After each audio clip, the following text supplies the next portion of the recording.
500 રૂપિયાના ભાવના ઘઉં લાવો ને એમાં કાંકરા આવે ને એ 500 ના ભાવના જ હોય, પણ એને કાઢી નખાય, ભેગા રાખીને દળાવાય નહીં, દાંત ભાંગી જાય. એટલે આમાં રાખવા જેવું હોય ને રખાય, આમાં ખોટું ઘણા કે અમે તો એમ કહીએ કે ભાઈ રામ વનમાં ગયા હતા, એ ઇતિહાસ કહે છે ને સાધુ સંતો કહે છે ભાઈ કે રામ ગયા તારે એમ અહીંયા નહોતા, માનવું હોય તો માનો, ન માનો તો કઈ નહીં. ઘણા કહે કે ભાઈ રામ અહીંયા ગયા તેનો પુરાવો શું? કાંઈ નહીં, પુરાવો શું? માનવું હોય તો માન, બાકી શું બીજો પુરાવો? અમે કહે કે ભાઈ દારૂ ન પીવાય, ભાઈ કે કેમ ન પીવાય? અરે ભાઈ પીને જા, અમારા બાપના રૂપિયા નો પીવાય, મરી જાઓ આમના. અમારે અહીંયા 100 વીઘા પી ગયા, બોલો કઈ ન કર્યું, હવે એમાં નાકા વાળા હતા. અરે કઈ ઘર બરબાદ થઈ ગયા. મિત્રો તમને ન ખબર હોય તો આવો મારી હારે, હું તમને સવારે દેખાડું. પી પીને મરી ગયા, અને બાઈઓ અને નાના નાના છોકરા ખાય એવું ન રવા દીધું, જમીનો કાઢી નાખીને ભય વિયાઈ ગયા. એ બાઈઓની સંતાનની બાપુ દશા શું હોય છે, હાલો તમને દેખાડું. અરે આવી બરબાદી પૈસા દઈને ન હોય. ખાવા પીવાની આ દુનિયામાં બાપુ સમય મળ્યો છે, આનંદ કરી લ્યો. બાકી તો આ સમયના જો ચૂકી ગયા ને, ગમે એટલું થોડો તો ભેગું ન થાય. આનંદ કરે એવું મળ્યું છે. એક ભાઈ હતો ને, આમ દિવાલમાં ખીલી ખોડતો હતો, ખીલી આમ ઊંધી રાખેલી, માથું દિવાલ કોઈ રાખીને અણી કોઈ હથોડિયું મારે અને રિયો રિયો બબડે. એ કે કારખાના વાળા બૂથિયું ક્યાં છે? ખીલી ઊંધિયું કાઢ્યું. એનો ભાઈ અહીંયા ગયો કે શું કે આ ખીલિયું જો ને કે ઊંધિયું કાઢ્યું. એનો ભાઈ અહીંયા જઈને કે તારામાં બૂથી નથી. એ કે કેમ? એ કે આ દિવાલની ક્યાં છે? આ દિવાલની છે. બોલો અહીંથી પકડીને લઈ જાય ને ત્યાં જઈને મારી આખી જિંદગી દિવાલો ફેરવી, પણ ત્યાં ખીલી નો ફેરવી નાખી. મારી ખીલી ફરે ફેરવો દિવાલો. ત્યાં સમાધાન થતું હતું, નો કરીએ ક્યાં? ત્યાં સમય વ્યો ગયો. કોઈનું કીધું કરવું જ નથી, માનવું જ નથી. પછી આમાં દુનિયાને શું આપણે વાલા સલાહ દે? મને તો એમ થાય કે આ કેવા શક્તિ. આ મહાભારતની મેં તમને વાત કરી, મેં તો સંતો પાસે સાંભળેલી વાત. એ કે કર્ણ અને દુર્યોધન ને જરાસંઘ ને 3-4 એવા નામ લીધા ને, એના એક હાથમાં 10 હાથીના ભુજા બળ હતા. બાપુ તમે વિચાર તો કરો, આટલું બળ પણ એમને ઉપયોગ શીમાં કર્યો? ભયોને મારવામાં. તમે જોવો આજે દુનિયા વાંકું બોલે છે ને કે આમને જોવો તો ખીરા કર્યું. અને આ રામાયણમાં આવડા અમને બળ નહોતું, પણ બાપુ એમને કીધું કે જેને જોઈને લઈ જાઓ. એમાં કઈ ઘટ્યું નહીં, આ કે કોઈને દેવું નથી, આમાં કઈ વધ્યું નહીં. એના ઉપરથી આપણે કઈક સલાહ લેવી જોઈએ એવું નથી લાગતું? મને તો આ દુનિયા વાતો કરે એમાં ભલે આપણે સાંભળવી પડે બધી, પણ આ કર્મની વાતો કરે, ભવની વાતો કરે, મને એમાં કઈ ટપા જ ન પડતા. બોલ કરમ આમ ને કરમ આમ. મને એમ થાય ભક્તિ કરે એવડે દુખી છે, દુનિયાના બૂસ મારે એ સુખી છે. તમારું શું કહેવાનું છે બોલો? તમને મને બધાને નજરે દેખાય, આ તો હું વરાળું કાઢું, બાકી તમને ખબર નથી. આ તમે નો રામ રામ રામ કરી છે. સીતાજી રામ ને પૈણ્યા, આખી જિંદગીમાં હારો દી નો ઉગ્યો. મારા રામ શું એ દીકરીનું કર્મ હશે? મિથિલા નરેશની દીકરી બાપુ, એને પીરમાં હતા ને, એક દી દુઃખનો નહોતો ઉગ્યો. અને લગ્ન કરીને અયોધ્યામાં આવ્યા ને, અયોધ્યાના મહારાણી બન્યા ને, એ આ દુનિયા છોડીને ગયા ને, ત્યાં સુધી હારો દી નો ઉગ્યો. બાપુ દીકરીનું શું કર્મ હશે? દ્રૌપદીના ચીર લૂંટાતા હતા, અહીંયા કોણ નહોતું? કાળના જડબા ઝાલીને ઉભા રાખે એવા પાંડવો હતા. દીકરીનો શું ગુનો હતો? આખી દુનિયાને ખબર છે શું એનું કર્મ હતું. રામ જેવા રામને 14 વર્ષ વનમાં રખડવું પડે, એનું શું કર્મ હશે? અખિલ બ્રહ્માંડનો માલિક કૃષ્ણ પરમાત્મા આખા વિશ્વ જેને બનાવ્યું હોય, તમારું અને મારું આ દુનિયામાં જેને સર્જન કર્યું હોય, એને ખબર ન હોય કે આ બેસ તો ભીલ મને બાણ મારશે ને ખબર ન હોય? ભીલે બાણ થી બાપુ મારી નાખ્યા. તમે વિચાર તો કરો એનું શું કર્મ હશે? થઈ થાવીને થાશે આવો ત્રિકાળ જ્ઞાની મહાપુરુષ ગંગાનો પુત્ર ભીષ્મ, છેલ્લે બાણની પથારીમાં હું પડ્યું, એનું શું કર્મ? મને તો આ કર્મ બરમમાં કઈ સમજાતું ને. આવા મહાપુરુષોને જો ભોગવવું પડે, અને આ દુનિયાના નકરા બૂસ મારે, એ મારા દીકરા ટેસ્ટથી મરે. બોલો એટલે આપણે કોઈના બૂસ મારવા એવું નથી કહેતો હું, પણ આમ વિચારવા જેવું ખરું એમ કે આમાં હારું શું? આ ભવની માને ઓલા ભવમાં આમ ને ઓલા, કાલની ખબર છે કોઈને? તો આ મળ્યો એ સુધારી લો, શું ભવની ખોડવાની હોય? આ મળ્યો એ ભાવ મોળો છે. અને તમે જવાના ગમે ત્યાં હોય, આવ્યા ક્યાંથી? આમાંથી કોઈને ખબર હોય તો ઊંચો હાથ કરો તો આવ્યા હો ક્યાંથી બધા? એટલે આ કોઈને કઈ ખબર નથી. આ બધું ડીંગો ડીંગ જ છે. આ મળ્યો એ ભાવ સુધારી લ્યો ને ભલા મને આનંદ કરે એવું છે. આમાં બહુ ઊંડા ઉતર્યું તો બીડીયું ઠૂઠા વીણતા થઈ જાય એવું છે. આ બધું હળવા ફૂલ થઈ જવાય. કાંઈ કોઈની માથે વજન છે નહીં, લઈને ફરે બધા. એટલે કે મને એમ થાય કે કાલની વાત કાલ, આજ મોજ કરી લ્યો. વર્તમાનમાં જીવતા શીખી જાઓ. ભૂતકાળને ભવિષ્યકાળને, કારણ કે જે સમય વિયો ગયો ને એને તમે યાદ કરશો. સુખનો હોય કે દુઃખનો, એ કોઈ દી આવવાનો નથી. અને હવે કેવો આવવાનો છે તમને મને ખબર નથી. એટલે વર્તમાનમાં જીવતા શીખી જાઓ. ભૂતકાળને ભવિષ્યકાળને જ્યાં હોય ત્યાં રહેવા દો. જેવો આવવાનો છે એ આવવાનો જ છે, અને વિયો ગયો એ આવવાનો નથી. બાકી મને તો એમ થાય આ મારું, હું મારી પોતાની વાત કરું કે હું મારું છે માલ્યું મને નથી ખબર. બોલ હા, મને અત્યારે તમે જુઓ તો પૈસા માગવું એટલા આપે છે, અને તોય ક્યારેક જૂઠું બોલું તો એટલે ઘરે રવા દે ને ઘરે નથી. આ અમારા હસમુખભાઈ, અમારા મોરબી જિલ્લાના હળવદ તાલુકાનું ગામ કોંઢ, મારો મિત્ર છે, સારી સંતવાણી કરે, અવારનવાર અમારે ભેગા જ હોય.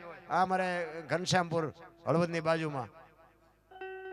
તમે આવડા છો તબલા ઉપર ધોલ મારો તો આ ભણે છે. આવડા છોકરાને એટલો ભજન પ્રત્યેનો પ્રેમ કેમ લાગે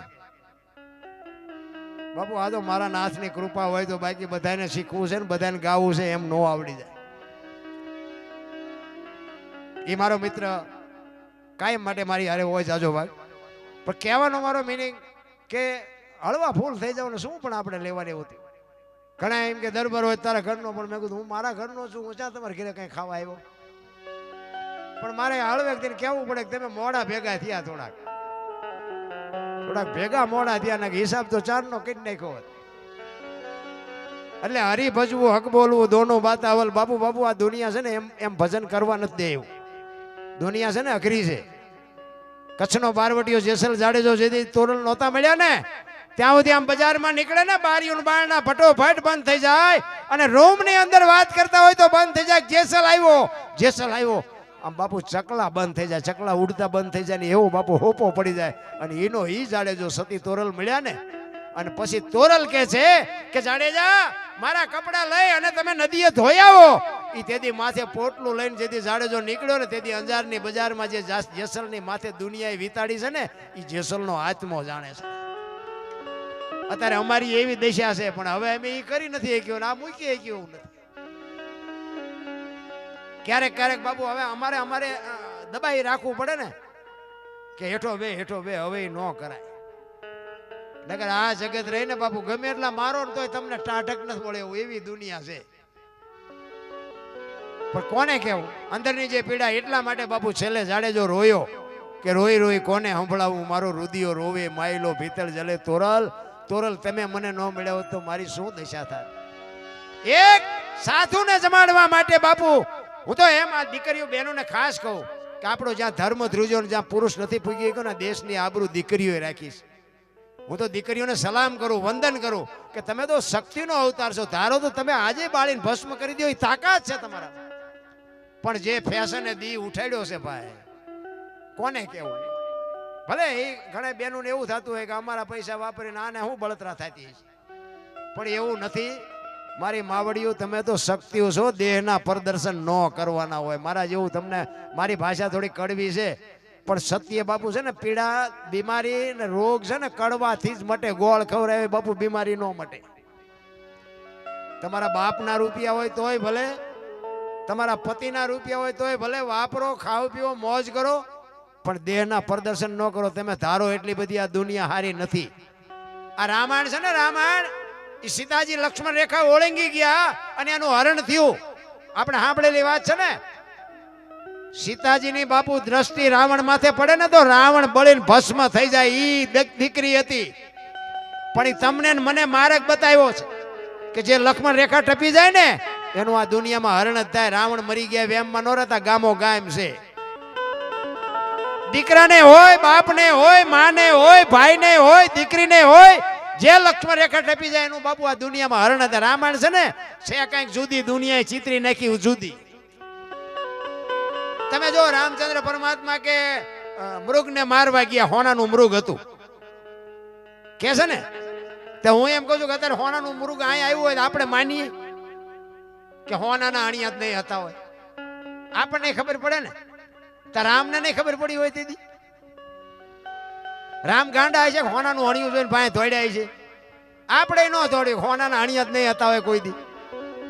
પણ એ તમને ને મને માર્ગ બતાવ્યો છે કે જે મોહની વાંયે બાપુ આંધળું ક્યાં કરીને દોડે ને એનું વાંયે ઘરે પતન જ થાય. બાપુ રામાયણ ઈ કહે છે. રામાયણ છે ને જુદી છે, કોઈ કહેતું જ નથી. બીજા નંબરમાં રાવણ બાપુ એટલો શક્તિશાળી હોવા છતાંય દુનિયા જે કહેતી હોય પણ રામને બાપુ લંકા સુધી ધક્કો કરાયો એટલો બાપુ એ પુણશાળી અને એટલું બાપુ તપોબળ હતું એની પાસે.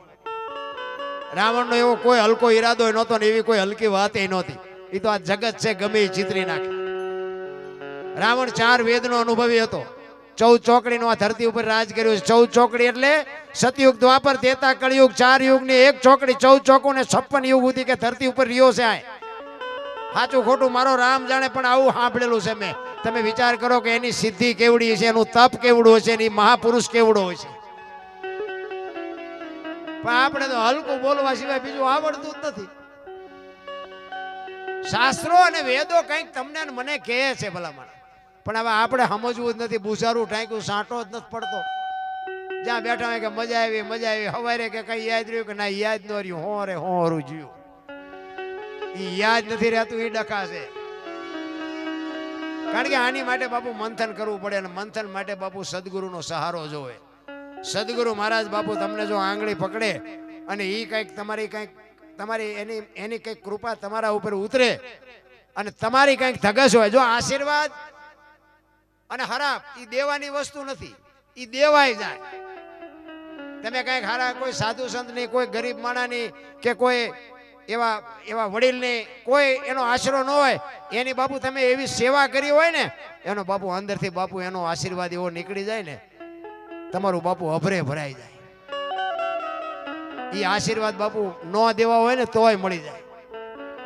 અને કોઈક ગરીબ માણસને ખોટી રીતે આપણે અમથા દુખી કરતા હોય ને અને એની આંતળી કકળી જાય ને, તો એ અંદરથી બાપુ હરાપે એની હાથે જ નીકળી જાય કે આનું હું કાંઈ કર્યું નથી ને શું કામ આ મને દુખી કરતા છે. એ આંતળી કકળી જાય ને, ખાવા ધાન ન રહેવા દે. હરાપે દેવાની વસ્તુ નથી અને આ આશીર્વાદ દેવાની વસ્તુ નથી. એ ઓટોમેટિક નીકળી જાય. ને કે જો એમ આપણે જેમ ફાવે એમ દઈ દેવાનું હોય તો આપણે કઈ કેટલા બધા હારા છે. રોજે રોજ કેટલાય માંથી ઉપયોગ ન કરવી ને એમ નથી. ઘણા કોઈક સાધુ સંત હોય ને કે બાપુ આના આશીર્વાદ દો, આના આશીર્વાદ દો. શું એમના ખિસ્સામાં દુકાન છે? તમે કોને આશીર્વાદ દઈ જાય તમારા છોકરા ડાયા થઈ જાય? એવું હોય? એ તો બાપુ માં જો ઘોડિયામાં એને જો સંસ્કાર આપ્યો હોય એને બાપુ, હું તો એમ કહું કે ઉદરમાં સંતાન હોય ને અને રામાયણ કે ગીતાના બાપુ 5-5 પાના આ દીકરીઓ વાંચે ને જો આપને ટેકો દેવું સંતાન ન થાય તો આપણે ભજન ગાવાનું બંધ કરી દઈએ ભલામણ. આપણા શાસ્ત્રોની તાકાત શું છે એ જોવું હોય તો એમ નામ હારા દીકરા ન થાય. ભગવાન મને હારો દેજે, ભગવાન મને હારો દે, એમ નો હારો દે કોઈ. એનો પ્રભાવ માથે પડવો જોઈએ. ઈ ગુણ મામાં ઉતરવા જોઈએ અને મામાં જો ઉતર્યા હોય તો માના લોહીમાં ઉતરે ને માના લોહીમાં ઉતરે તો માના ધાવણમાં ઉતરે અને માના ધાવણમાં ઉતરે તો જ માના સંતાનમાં ઉતરે. વાતું કરી હારા દીકરા ન થાય કોઈ દી.